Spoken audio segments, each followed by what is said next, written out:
فأنا ناصح لإخواني بالصدع بالحق تبيض وجوههم. السكوت في مسألة الحزبية يضرها، فاصدع بما تؤمر وأعرض عن المشركين. سلامي على دماج ورجالها والشيخ يحيى ودار العلم يا سعد بانيها. الرحيم. الحمد لله رب العالمين، والصلاة والسلام على رسوله الأمين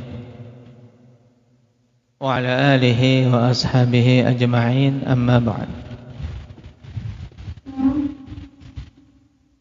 Pertemuan yang lalu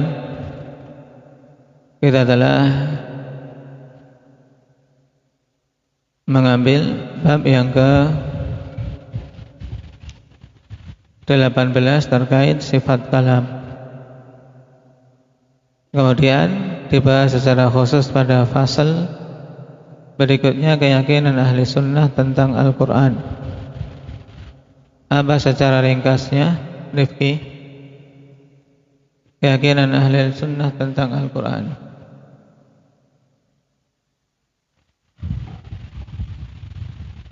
Naam, anna Al-Quran kalamullah ghairu makhluk munazzalun minhu bada'a wa ilaihi ya'ud. Taib. Kalamullah munazzal. Apa dalil bahwasanya Al-Quran itu munazzal? Ismail. Kitabun anzalnahu ilaika mubarak. Yang lainnya apa? Nomor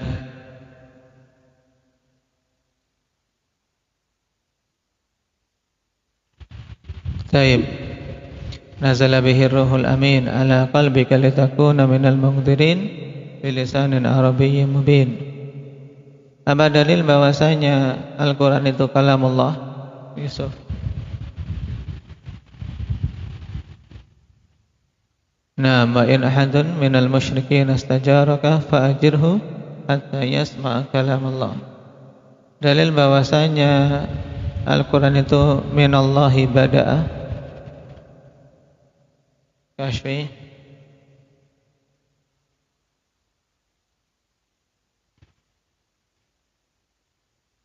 Yang menunjukkan permulaannya dari Allah Subhanahu wa ta'ala. Pendalilannya? Naam. Taib, kitabun anzalna. Di sini naam, dhamirna kembali ke Allah, menunjukkan permulaannya dari Allah Subhanahu wa ta'ala, Allah yang menurunkannya. Taib. Dan dalil semuanya terkait dengan sifat kalam, karena Al-Quran kalamullah. Berarti ya perkataan Allah, permulaannya dari Allah. Terkait pembahasan lafzi bil Quran, ketika ditanya lafzi bil Quran makhluk atau ghairu makhluk, bagaimana menjawabnya?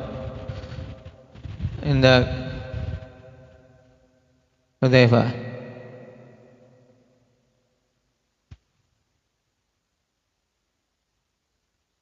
Nah, apa yang diinginkan dengan kata lafaz di situ?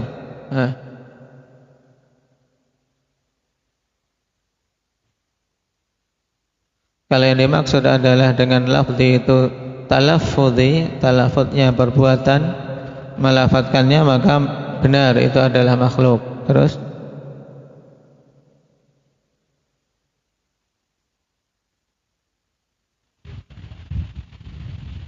nah, kalau yang dimaksud adalah al-malfuz, yang dilafadzkan, nah berarti yang dilafadzkan adalah Al-Quran kalamullah, berarti bukan makhluk.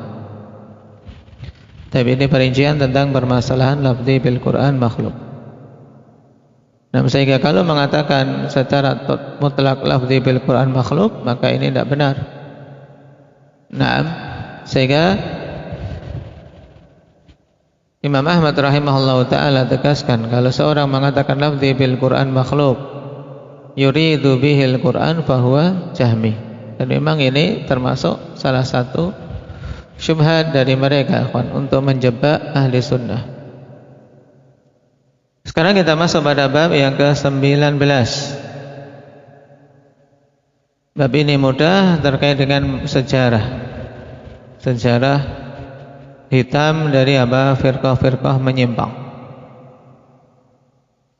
Al-bab at-tasi' ashar fi dhuhuri maqalat at-ta'til wa istimdadiha.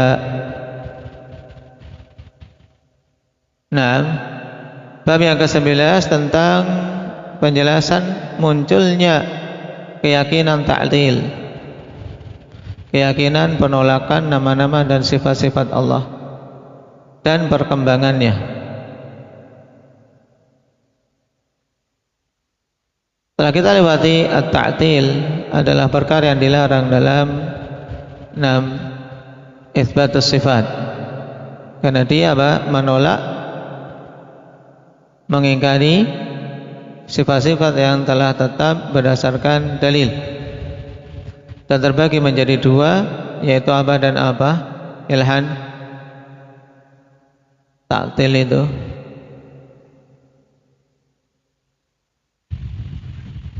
ta'til kulli dan ta'til juz'i.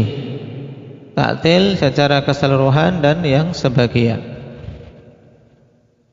Taib.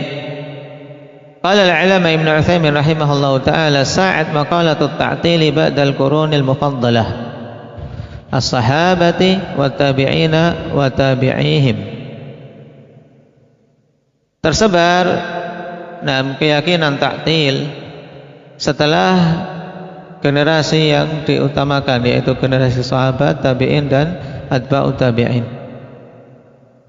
Wa in kana asluha qad nabagha fi awakhiri asrit tabi'in.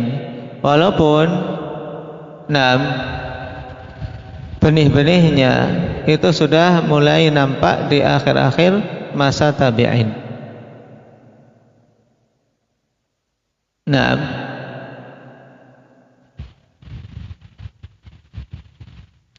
Wa awwalu man takallama bit-ta'tili al-Ja'du Ibnu Dirham faqala inna Allaha lam yattakhidh Ibrahima khalilan wa lam yukallim Musa taklima.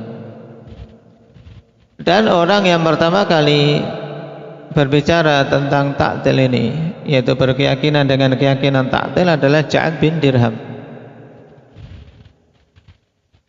Dan dia telah mencontohkan keburukan yang terus-menerus dia akan mendapatkan dosanya sampai hari kiamat, di mana dia mengatakan sesungguhnya Allah tidak menjadikan Ibrahim sebagai khalilnya dan tidak berbicara kepada Musa dengan sebenar-benar pembicaraan. Jadi mengingkari sifat kalam.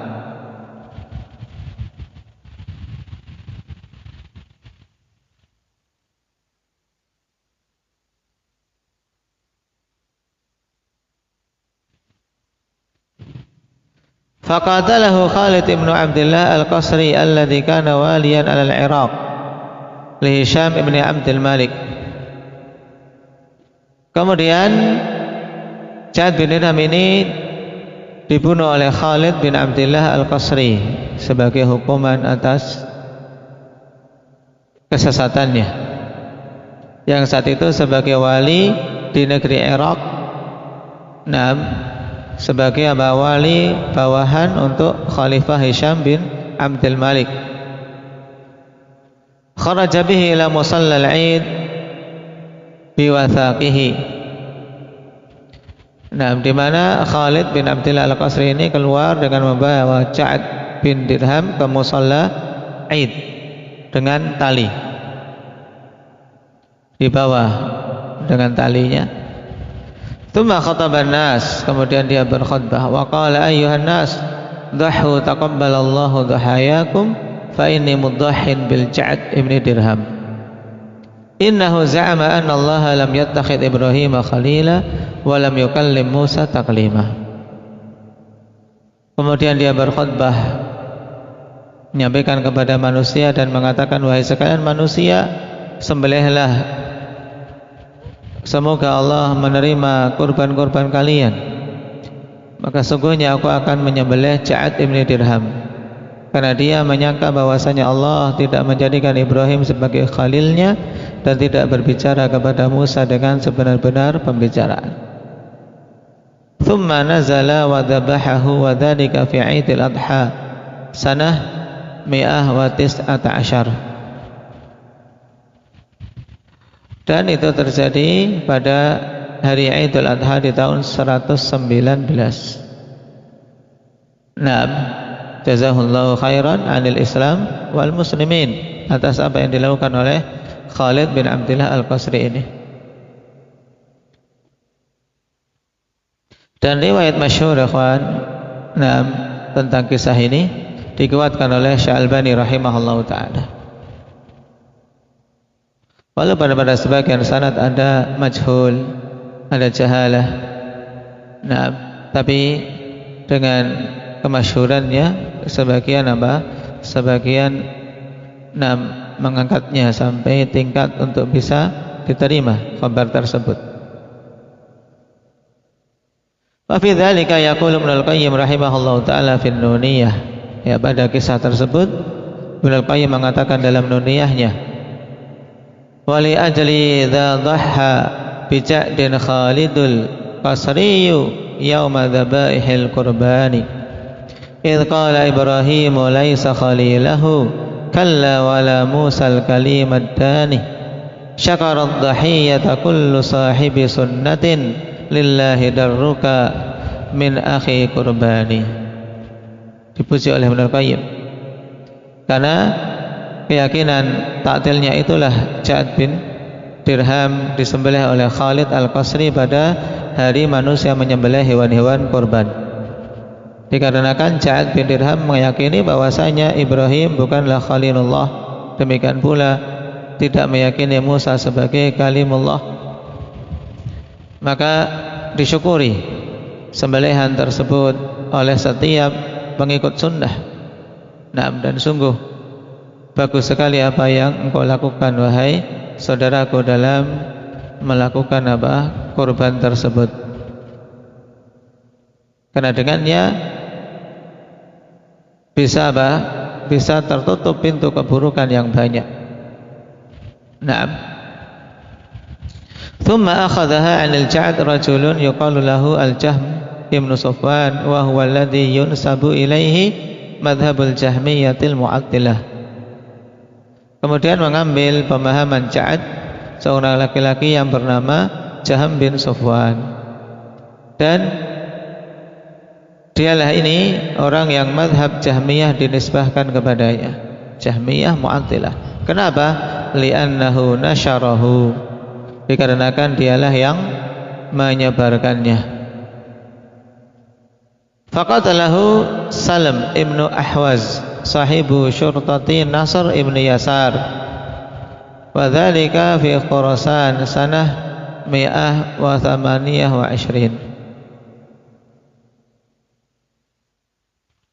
Membunuhnya Salam ibnu Ahwaz.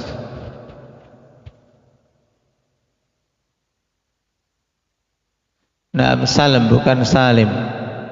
Pada sebagian asal mungkin Salim, ini keliru, tapi Salam, Salmu ibnu Ahwaz. Nah, seorang sahibu syurtah, yaitu bagian keamanan tentara dari Nasr ibnu Yasar, yang itu terjadi di negeri Khurasan pada tahun 128 Hijriah. Sehingga jaraknya ada berapa tahun antara penyembelihan Ja'ad bin Dirham dan Jahm bin Safwan? Ada 8 tahun atau 9? 128 dengan 119. Berarti berapa? 9 tahun. Taib. Karena mereka telah kufur pada Allah Subhanahu wa taala sehingga ditegakkan hukum had untuk dihukum mati. Wa fi hududil mi'ah ats-tsaniyah uribatil kutubul yunaniyah wa rumaniyah fazdadda al-amru bala'an wa syiddah. Kemudian pada sekitar tahun 200-an, al-mi'ah ats-tsaniyah berarti tahun 200-an, Urribatil kutub al-Yunaniyah war Romaniyah. Kitab-kitab Yunani dan kitab-kitab Romawi mulai diarabkan. Urribat yaitu apa? Mulai diarabkan, diterjemahkan ke dalam bahasa Arab. Ya, ini terjadi pada masa Khalifah Al-Ma'mun. Nah, di mana Al-Ma'mun ini dulu sangat dipuji oleh para sastrawan, juga dipuji oleh cendekia pada saat itu.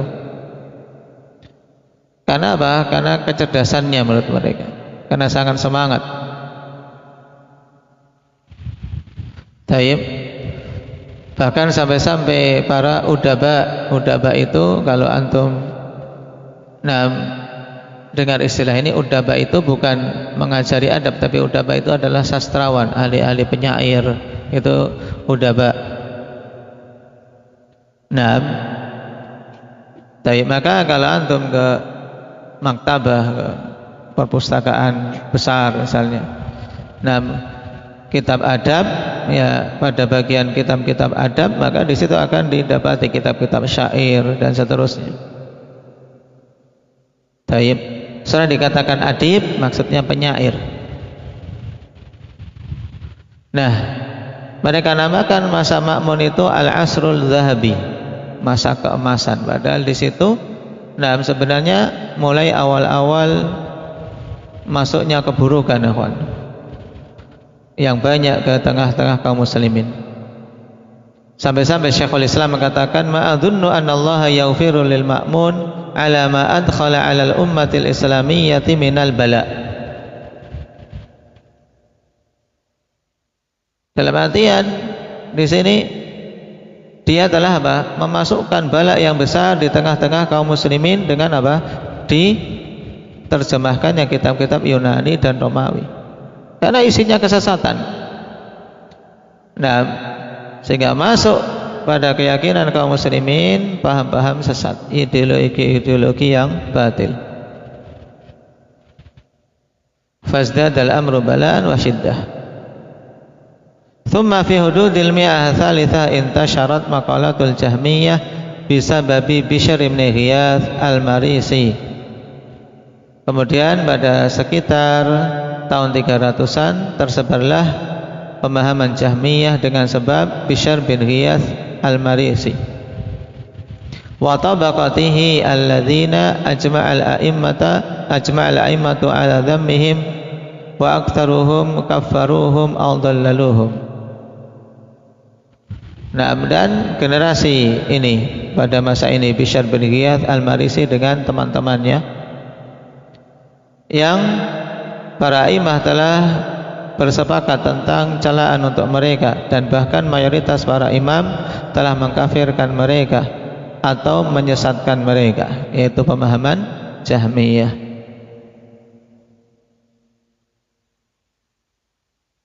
Taib ini sampai pada tahun ke-300-an.